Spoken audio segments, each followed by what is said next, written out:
Welcome to Advisor Talk with Frank LaRosa. Brought to you by Elite Consulting Partners, it's the only podcast offering unfiltered guidance and direct advice for all things concerning financial advisors, RIAs, and the practitioners in the wealth management business. Learn more and subscribe today at eliteconsultingpartners.com/podcast.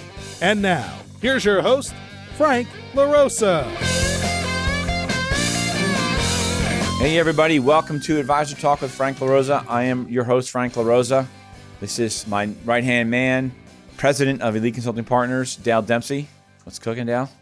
Oh, man, it's nice to be here with the founder and CEO of Elite Consulting Partners. There you go. All right. Well, hey, let's jump right into it because that's kind of what we have to do when we're on the phones with potential new clients. Time is of the essence. So today we're going to talk about common questions that we hear. Wow, that was Dale's way of saying, shut the F up, let's get talking. Okay, that's all right. All right, so I'm going to fire Feeling out his oats in his new position, his new title. That's all right. I'm going to fire up some questions here. We'll both give our thoughts, but we thought we would get right into it. Dale's joking around, but really what we want to do today is, I think there's a lot of misconceptions about what a firm like ours does for an advisor. And we get a lot of these questions when we're talking to advisors all over the country, advisors, RIAs, whoever you want to, what practitioners. And so we thought maybe this would be a good idea just to address some of those questions and get into sort of why it makes a lot of sense if you're thinking about making a move to work with us. That's it. That hits the nail on the head. So I did a poll with our marketing team. Most common questions you get asked by financial advisors right out of the gate. All right. So first one, the top one was, what firms do you work with? What firms do we work with? So the answer to that typically is we represent the advisor as our client, right? And so we can represent that client to just about any firm out there. When I say just about any firm, sometimes we work with a client where they have such a unique need that the corporate firms, we'll call them corporate firms, the companies that we've worked with in the past don't have the solution for that particular client. And so we'll go out and we'll make calls to look for a solution. Could be an RIA, could be a hybrid RIA, could be regional firm. It just depends on what we're looking for. Could be a small broker-dealer that allows for a specific type of trading, discretionary annuity trading, right? We had that recently, right? Oh, yeah. I had somebody recently who said they need a broker-dealer that could allow them to do air and mineral rights. And so the point is, your point, the firm is the right firm for the advisor. We work with all the firms we can work with. We'll work with whoever we need to work with to solve the problem for our client, which is the financial advisor. I'll say we don't play favorites. We are ultimately trying to find the solution for a client. We had one recently where they were doing some type of crypto hedge fund or something like that. I wasn't involved in that one, but we were able to find one of the firms that we've worked with for years. I don't know, we're north of 150 plus different firms that we've worked with now. So we sort of keep a list of what firms are good at what things and who's got more flexibilities. If we're talking to an advisor and let's say you need flexibilities on something, one just came up about options trading in a managed account. We know which firms are going to be comfortable with that. And we know which firms don't even waste your time. It's not worth it. No matter how much money they give you to move there, you can't do that business, so it's pointless. Typically, our answer there. This goes right into this first question. So the Hold second on to one my is thinking stick, by the way, because this is going to make me think. So I don't actually know the questions that he's going to ask me. So, what firms are advisors moving to? My typical response for this, I'll list off some timely moves that have happened quarterly over the last year. But the point is, it's like a client coming into your office and saying, hey, what stocks should I buy? What stocks are people buying? Our process, I really want to get to understand the advisor, their goals, what type of clients they have. And then at that point, it's, oh, okay, advisors with your profile, they're moving to these firms. That's a hard question to answer. Yeah, it's like I use the analogy like you're walking up on the first tee box and you get paired up with somebody you don't know. And they're like, hey, you're a financial advisor. You know what's interesting? I just inherited $1 million. Where should I invest it? You're not going to say, oh, I'll put it in, cryptocurrency or put it in Google or whatever. You're going to say, well, that's awesome. I would love to talk to you about it. This is my process. This is how I work with clients. Why don't we play around a golf and why don't you come to the office and let me get to know you a little bit, and let me get to know what your situation is, and then we'll figure out what the right investments are for you. That's how we work. Yeah, because all too often I hear it from advisors that they categorize folks who call them into buckets of firms. It's like, what firm do you work with? Where advisors moving are almost like the same question, because they're trying to figure out, oh, well, do you have an agreement with this firm or that firm? And they'll try to categorize you inside of that. Where, look, unfortunately, they get calls. There are some really good firms in our space they have a lot of respect for. And then some are, it's not that they're not good people or good firms, but they only work with 2 or 3 firms, right? So no matter what your round peg is, they're going to fit you into their square hole, no matter what. they just have a different business model. Right. They focus on a couple of firms, and you're telling them what you need, and all they're thinking about is one of these 3 firms, and how do I convince them to go to one of those 3 firms? Because I spent my career in the space, the approach that we take through our process is the same that a very successful wealth manager would take with their clients. And let's talk. What are your goals? What are your ambitions? What problems are you trying to solve? What risks are you trying to avoid? What's your risk profile? Sometimes we work with clients that want to talk about independence, and we end up having this sort of this therapy conversation about, I don't think you're ready. I don't think you're ready for independence. Let's maybe find you a firm that's something between where you're at a wire and independence. There's so many firms. Well, I mean, it's like advisors feel threatened about robo-advice, right? It's the same thing in our space, where if there was a website out there, it's like, oh, find your, and I think there are a few actually, it's like find your perfect firm, and like tell you where to go. Yeah, put in your data. It doesn't always work like that, because it's an art. There's more to it than what's your revenue, what's your production, what's your assets, how many clients do you have. There's so much more to it than that, because this is a people business. This is about your life. This is about the people on your team's life, your family, and your clients. And there's more to it. People always come to me and say, isn't there a more efficient way to figure out where your clients are going to go? I'm like, no, not really. Every client is a little bit different.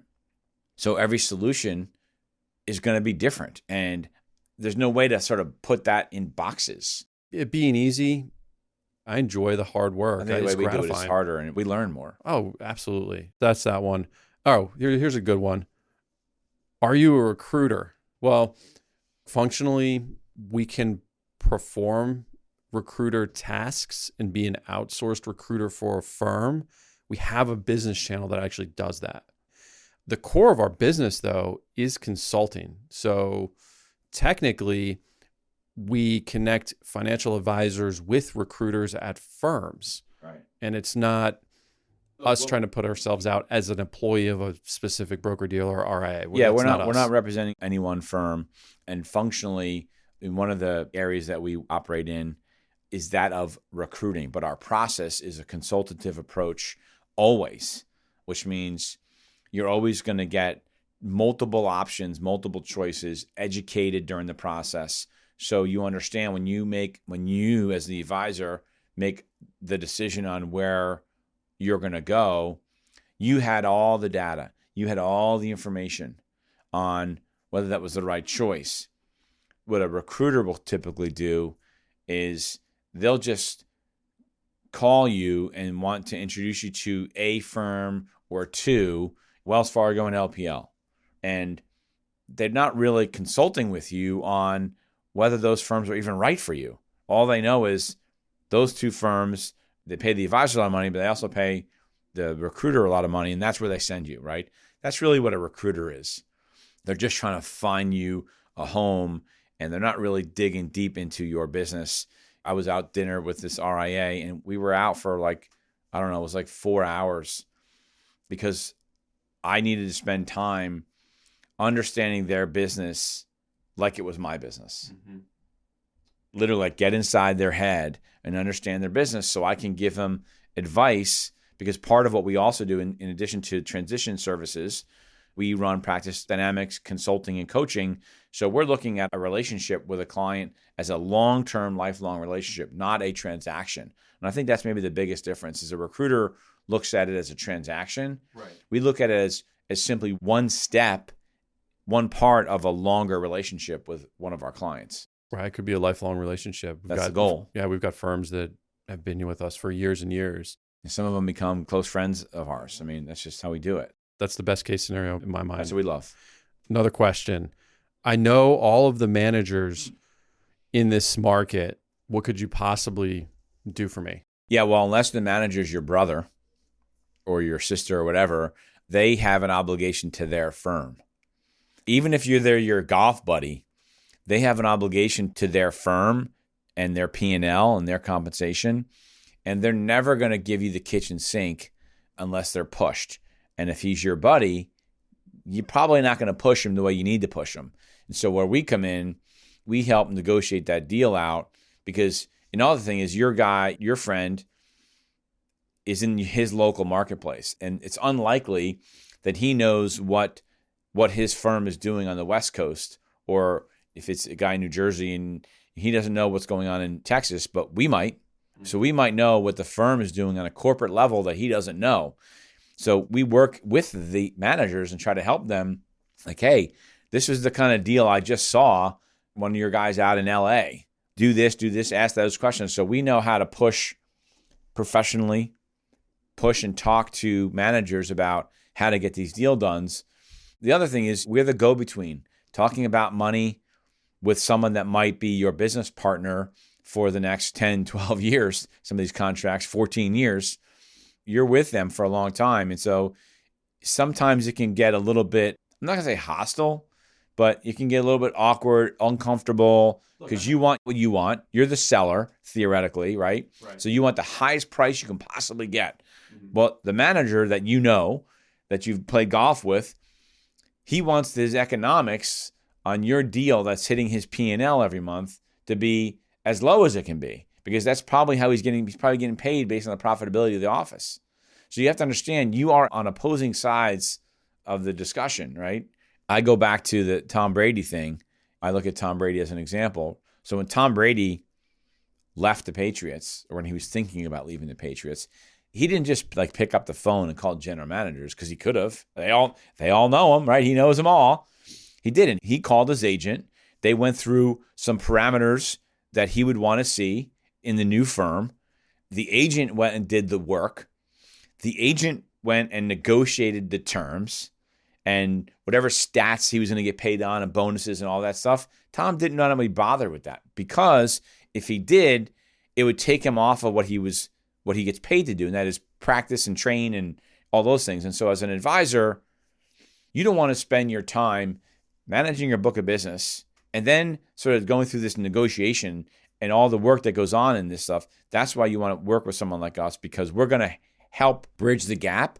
Sometimes there are just awkward conversations that have to happen. There's things that come up. I'm sure Tom Brady's agent works with other players. Mm-hmm. He knows these other teams. He knows when awkward things are going to come up. He knows what teams will have things in place that he doesn't want his client to have to deal with, because he knows his client wouldn't want it. It's just an extension of who you are. And that's why I think we get to know advisors really well, because we're an extension of who you are, your team, in some part your clients. The local manager may have known you for a long time, but is it in their best interest for you to come to their firm? Almost always. And is it in your best interest? You don't know until you've gone through that process, and that's what we try to take. And they're going to always tell you that they're giving you the best deal. Oh, of course. Maybe. It's up to us to let you know, because we know the different firms and we know what's going to be maxed out. And one of the greatest compliments that we get, and it freaks some people out sometimes, is when we work with our clients, many times they'll say, listen, everything needs to just go through, when we're talking about deal and terms and all that stuff, just run that through Frank or run that through Dale, and then we'll talk about it offline, because they just don't want to create that awkwardness, right? And candidly, sometimes as an advisor, it gets personal. And so I advise all my clients, whenever you get your first offer from one of these firms, just don't be emotional about it. It's never going to be what you wanted it to be out of the gate, what your expectations are. So just don't worry about it.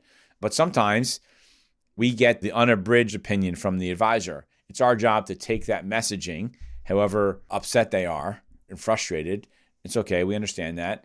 And then we can convert that message to something a little bit softer, or able to articulate to the manager or the firm that you're going to why you and I as an advisor, client, have problems with the deal. This is a good segue into the last question. Okay. What do transition deals look like? What do loans look like? I like to throw that out there all the time, but I make a clear distinction, right? So there's money for ACATs. There's a loan to cover expenses while you're moving. And then there's maybe bonus money. They're often not broken out into that. Every firm's got their own economic package that they roll out. But I think that's when an advisor asks me, what do transition deals look like? I'm getting right into the fact that you're doing a loan, and I'm not a banker. So let's talk about that. Do you want to take a loan out on your business? Is that something you really want to do? Loans can get all over the place. And I don't think they'll get above a certain number, maybe ever. Well, I saw a deal recently, and I'm not going to use the name of the firm because I'm just not going to do that.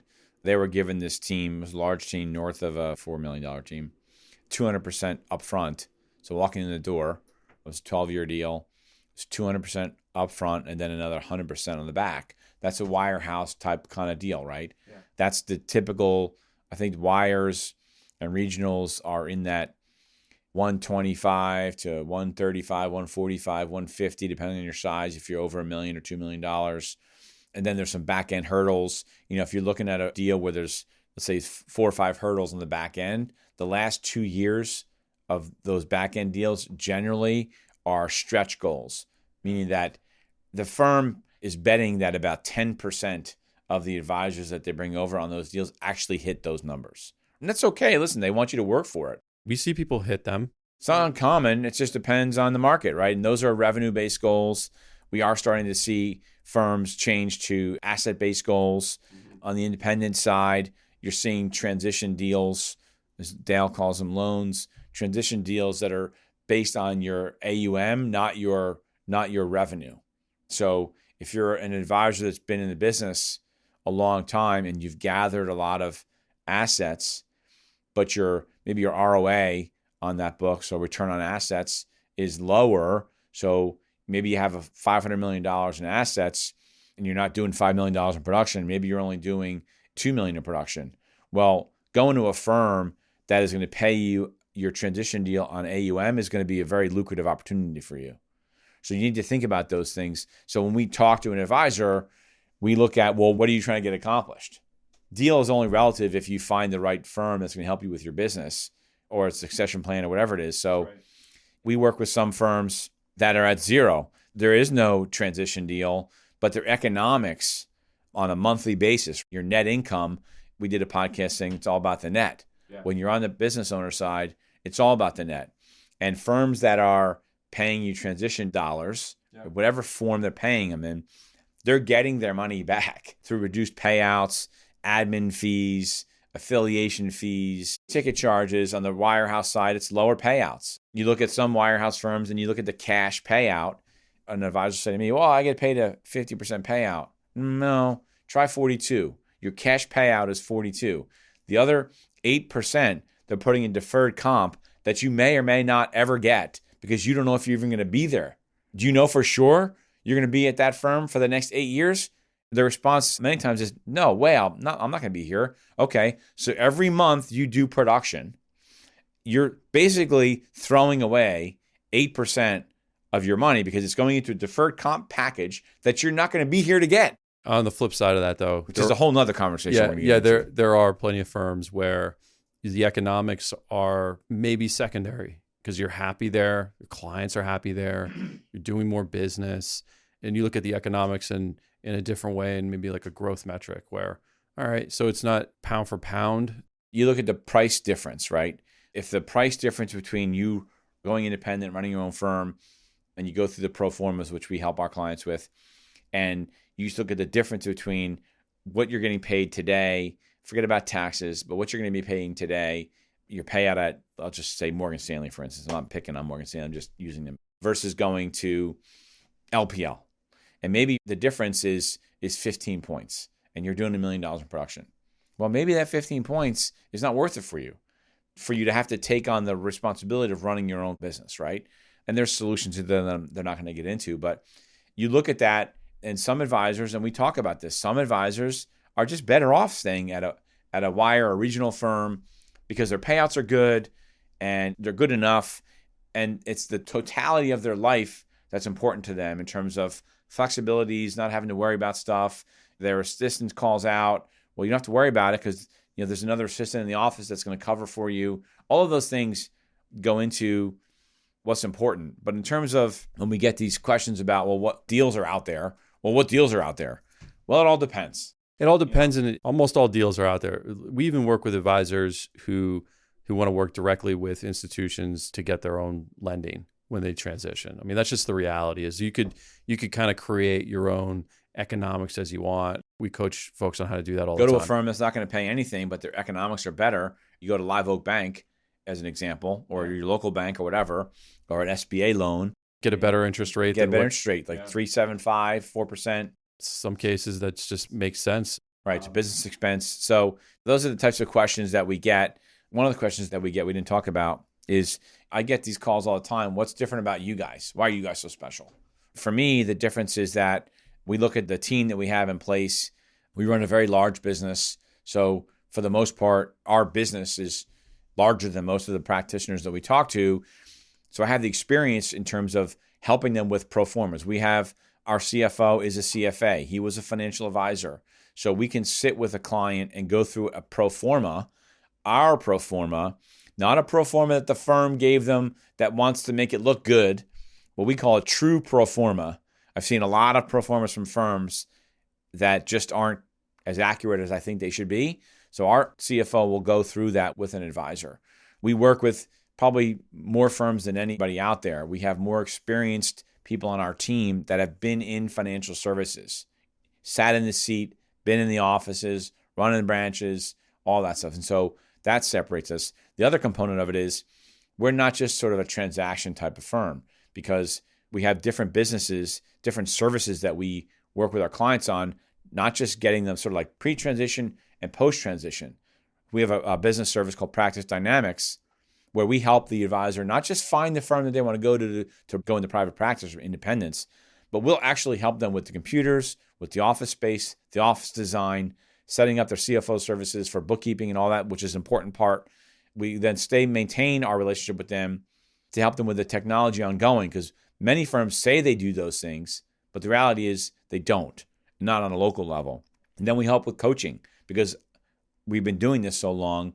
We get in there from an outsider's point of view, and some of it is accountability coaching. Hey, last month you said you were going to do these 3 things. Did you do them? Mm-hmm. Dale's my accountability coach. We're going to record these podcasts, right? Okay, I'm going to send you a calendar invite. All right, Dale. Like, everybody needs that, right? Everyone needs that. And so we get that question a lot. And I think that's one of the separators for us, is that we're very passionate about our relationships with our clients. And we look at our relationships with our clients as not just one transaction, but we look at them as a lifelong relationship that we're going to be with them the whole time. And our goal is to have them do one move, and we work with them during their lifespan of that move, and then we help them with their succession plan down the road. That's one of the things that separates us. Those are great questions. Those are the types of things, so the main questions that we get as it relates to our business in particular. And so we appreciate it. If you have any other questions along those lines about why should I or why should we work with you, shoot us an email. You can email me at frank@eliteconsultingpartners.com or dale@eliteconsultingpartners.com. If you have other questions, you want to talk confidentially, and you understand some of these questions, you're talking to you might be thinking about making a move, and you know the local manager and you're not sure how to approach it, give Dale a call. He'll tell you how to do it. 856-316-4653. Or if you can't reach me, give Frank a call. Exactly. If you have to, give me a call. 316-4651. 4651. Don't forget to go to our podcast, subscribe, smash that like button, leave us a comment and a review. We really appreciate it. I think we're still holding on to that 5-star rating, which is awesome. Lots of great reviews. And if you're listening to this on podcast, don't forget we have a YouTube channel. Go to Advisor Talk with Frank LaRosa on YouTube. Do the same thing. We got a ton of stuff here. You'll get to see our lovely faces. Or tweet us on our Twitter page. We have a Twitter page. We do have a Twitter page. I don't check it all that much, but our Instagram page, right? FrankLaRosa.elite is the main Instagram page, Facebook page.